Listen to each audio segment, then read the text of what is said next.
Lanka, you have the floor. Thank you, Mr. President. It is indeed a privilege to welcome the delegation of Vietnam, headed by His Excellency Mr. Pham Binh Minh, First Vice Minister of Foreign Affairs.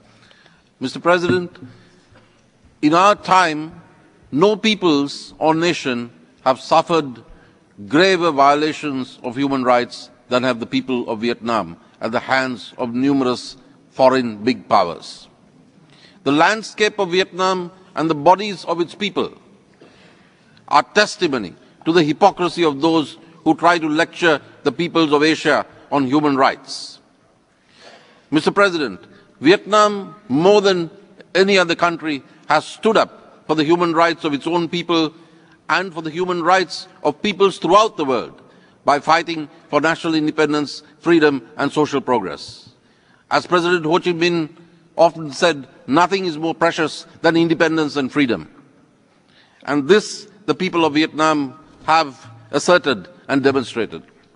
Mr. President, Sri Lanka commends the national report of Vietnam and urges that the 5 lessons that are contained in the national report be disseminated as widely as possible throughout the world, because for us, these are 5 principles, not just lessons, but 5 principles concerning human rights that we as a developing country can share and put into practice.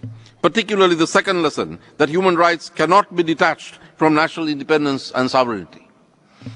As President Ho Chi Minh, our beloved Uncle Ho, said at the beginning of the struggle, today the grasshopper fights the elephant, but tomorrow the elephant will be disemboweled. He spoke about the great powers trying to crush the spirit of independence and freedom of the peoples of Asia, poor though they be, but proud and militant.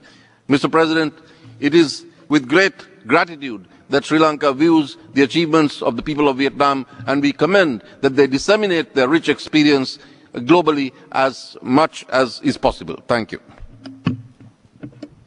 I thank you.